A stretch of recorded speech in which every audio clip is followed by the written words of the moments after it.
ngayon, magwa-walk lang ako dito sa neighborhood namin.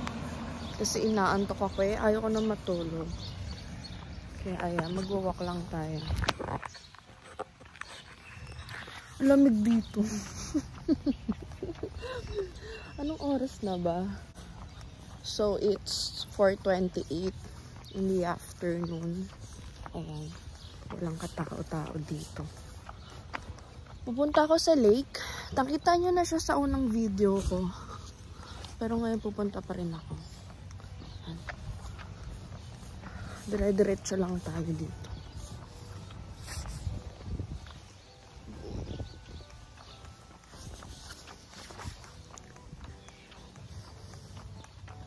Alam niyo yung lamig dito kapag ganitong oras, para lang siyang Baguio. Para ka nasa Baguio. Tagaytay hindi pa masyado malamig sa Tagaytay, pero yung Baguio, ganun na ganun. Ganun na ganun yung lamig. Parang Baguio. Lalo na kapag umaga. Kahit di ka na mag-aircon, okay lang. Pero yung tama ng araw, so mainit talaga siya, pero nawawala siya gawa ng hangin. So, ayun, magandang combination yun. Alam nyo ba guys, first day ko pa lang dito, sobrang dami ko nang na-observe na pinagkaiba talaga ng Pinas dito sa US. Sobrang laki talaga ng pinagkaiba nila. Una, sa kalsada. Halos walang tao dito sa kalsada na to. Siyempre, siguro wala ako sa city. Ganon. Kaya, wala talagang tao. Tsaka, hindi tulad ng sa Pinas, kanto-kanto may tao, may sabihin nating marites. Marites ba? Lahat dito, nasa bahay lang, busy sa kanya-kanyang buhay, gano'n. Tulad ngayon, walang katao-tao. Pero guys, wala ako sa pinaka-city. Secret kung nasan ako. Joke lang. Kung itatanong nyo kung kamusta ako dito, okay ako dito. Medyo nag-a-adjust pa yung katawan ko. Sleeping time ko. Talaga nung unang punta ko dito, yung unang lapag ko dito, jetlag ako, no? Para akong bangag. Siguro mga 2 days akong bangag. Nagising ako ng madaling araw. Tapos, ayun, tulog ako ng ganung oras. Ano daw? Tulog ako ng umaga. Excuse me. Tulog ako ng umaga. Kaya ganun. Pero ngayon, medyo tumatama na yung oras ng tulog ko. Ay. Ayan. Walk lang tayo. Medyo malapit na tayo sa lake.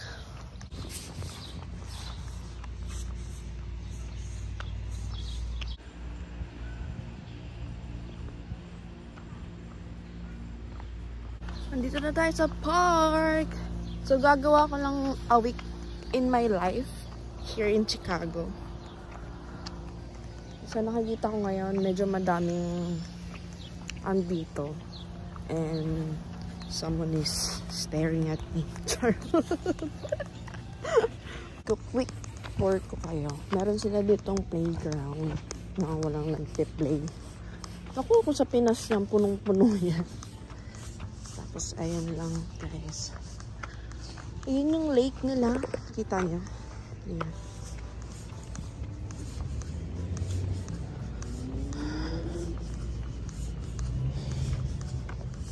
Medyo takot pa ako mausap ng tao dito. You know what I mean, guys? Siyempre, bago lang ako dito eh. Mag-a-adjust pa ako sa kung ano mang merong tao dito. Siyempre, sobrang laki naman ng pinagkaiba ng Pilipinas sa Amerika, diba? Sa Jumerica, diba? So, talagang malaking pag-a-adjust yung gagawin ko. Pwede tayo dito sa lake. Pwede ditong mamingwit. Ayan.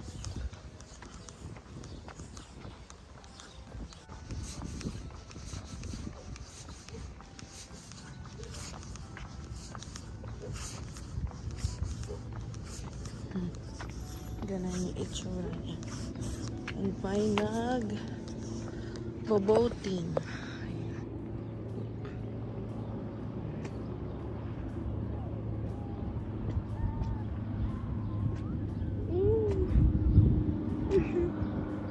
Saya naman. Ayan guys, umupo muna ako. Grabe yung yung puti ko dito sa Jumerica. Taob na taob. Pag, syempre andito mga Amerikana. Taob na taob talaga yung puti ko. Ang itim-itim ko dito. Ayan, nagkaka-breakout pa ako kasi lagi akong puyat eh. Wala pa sa tamang oras. Ayan.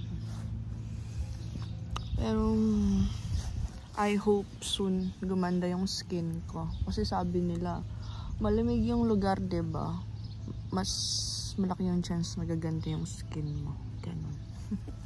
So, ayan yung itsura.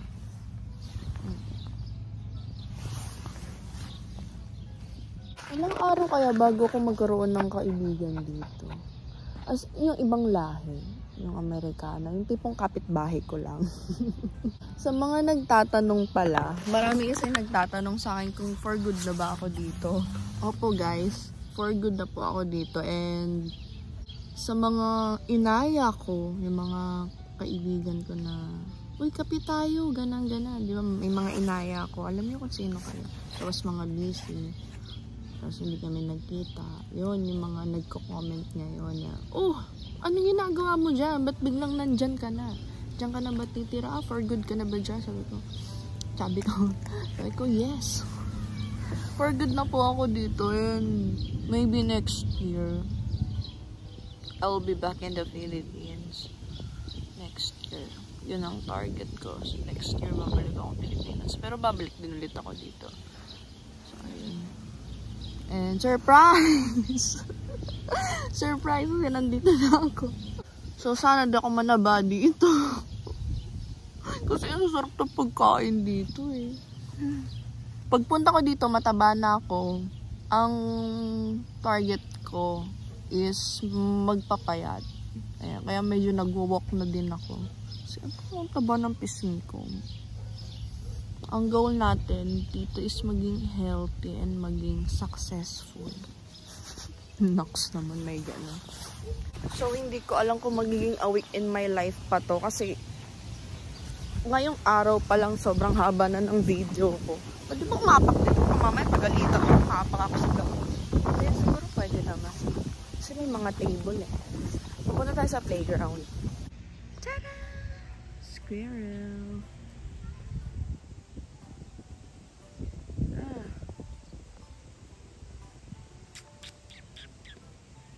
Nandito na ako, swing. Saan yung squirrel? Wala na. Ay, nasa puno na. Nasa puno na yung squirrel. Uwi! Tingin ko magiging ano to eh. Uploaded agad to bukas. Tingin ko. Ayan guys yung itsura.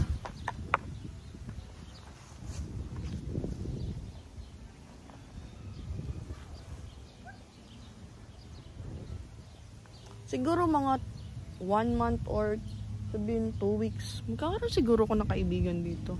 Yun nga lang kasi aamin ako guys ha. Hindi naman ako komportable mag-English eh. Kasi tawag dito.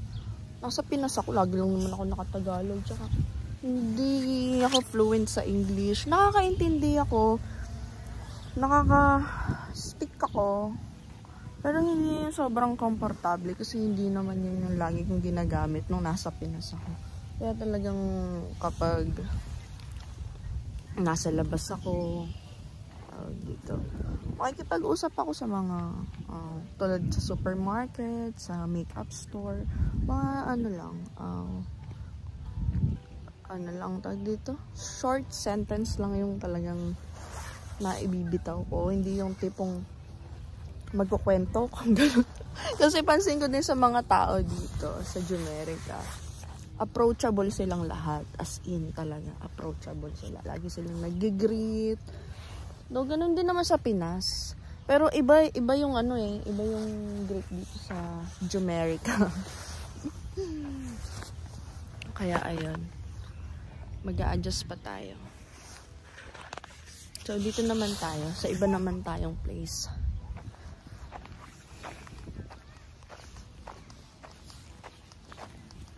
Guys, may squirrel na naman. Squirrel. Tada! Cute! Hello! Ang galing! Kumakain! Ano na nakain niya? Cutie. Ayun guys, oh. Ang dami.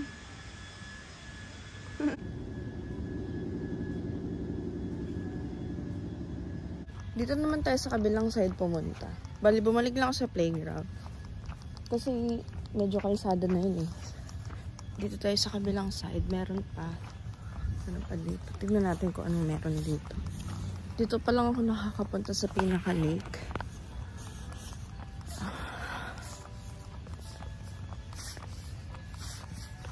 Tara.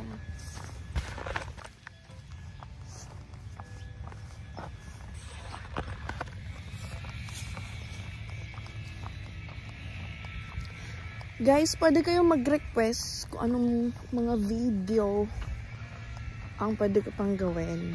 Like, yung mga food nila dito, na gusto nyo itry ko. Lalo na yung Wingstop, na-try ko na siya eh. Wala naman siyang wala naman siyang kaibahan sa wings ng Pilipinas. Halos the same lang talaga sila. Ang next ko, hindi ko alam kung tama yung bigkas ko. Chipotle. Chipotle, uy. Sounds like that. Ganon. Nakikita ko sa TikTok, tsaka may nag-PM sa akin si Casey. I-try ko daw. So next time, ito try natin. Kahit once a week lang ba? Cheat day tayo. Ito yung itsura.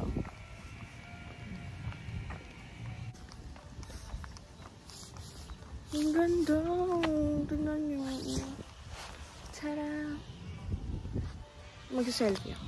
Ito yung view ko, guys. Tada! So, ayan, may nagsiswim.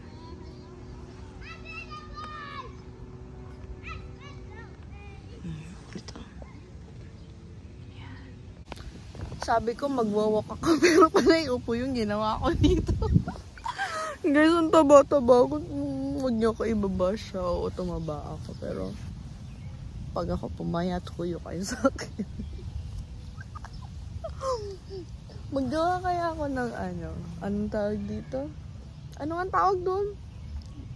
Ilang days na ba ako dito? Dumating ako dito 27 eh. 27, July 1 today. 27, 28, 29, 30, 31, 1. 6 days na ako dito. This is my voice. 6 days in Chicago.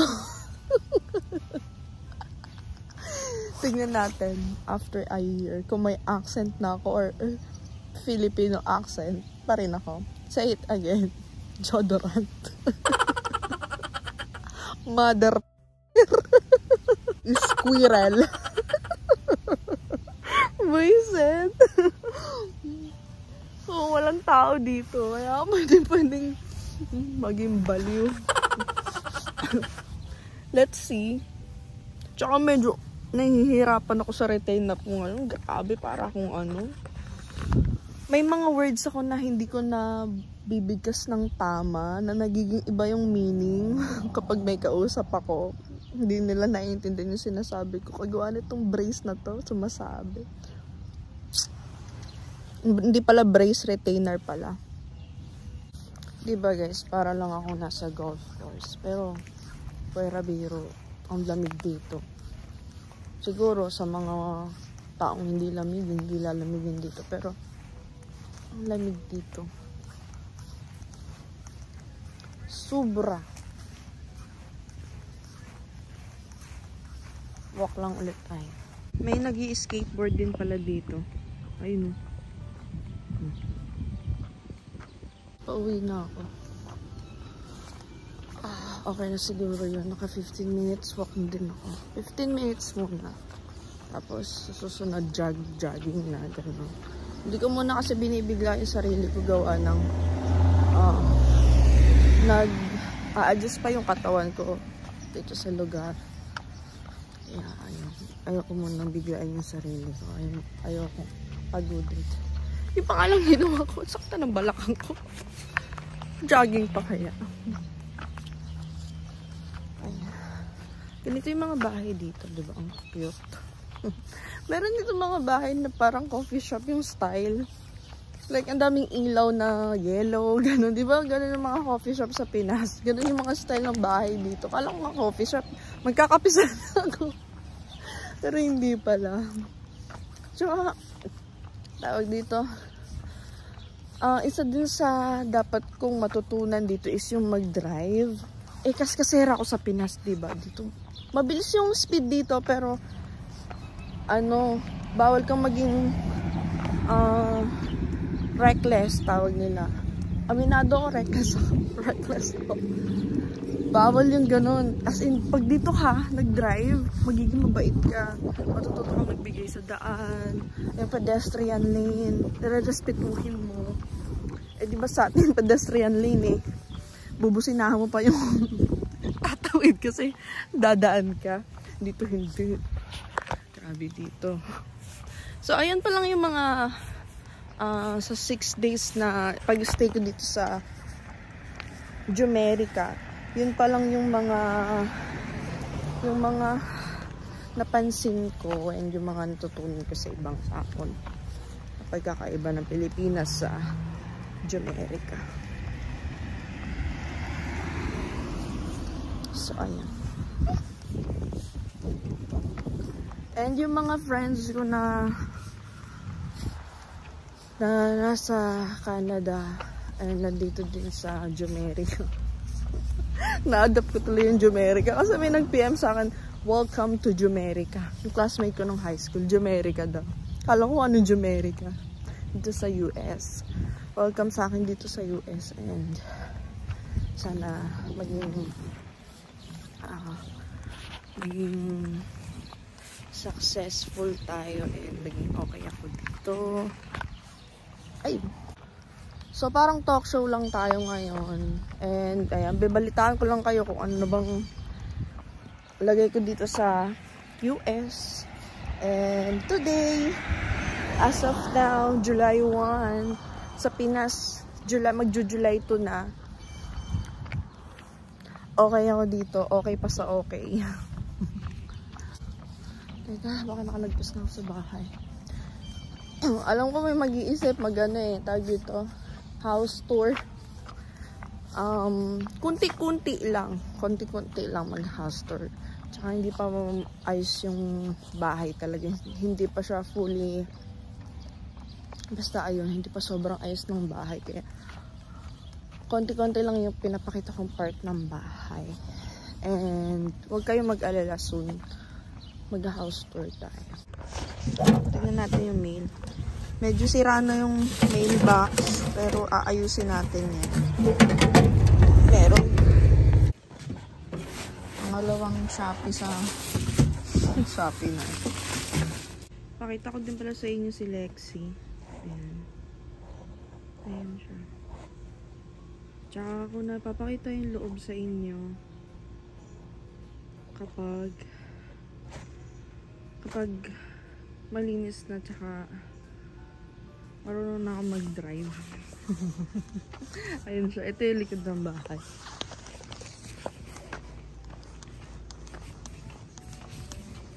And tignan nyo ang cool ng plate number.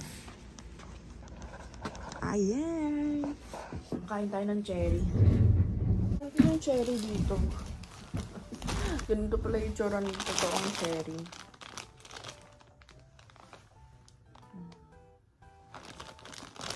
Kuha lang tayo ng konti. Lalagyan ko siya ng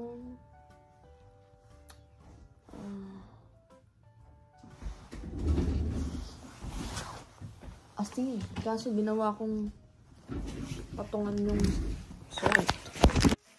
Medyo low quality lang tayo. Kasi di ko nabuksan yung ilaw. Ayan, itong cherry, nilalagyan ko ng pink salt.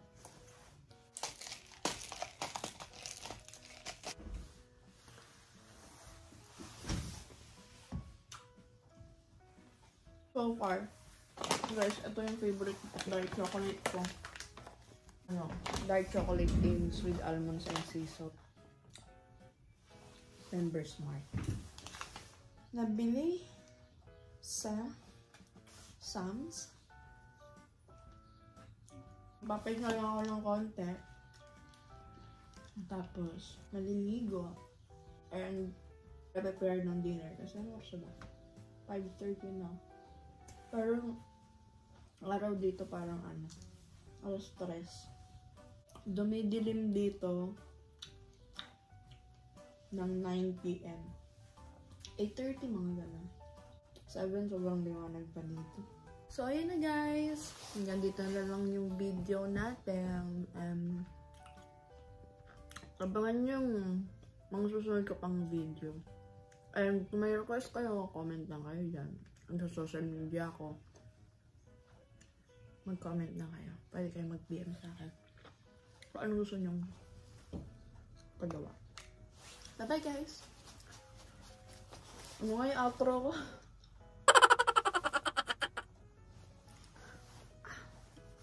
Ano ang outro ko?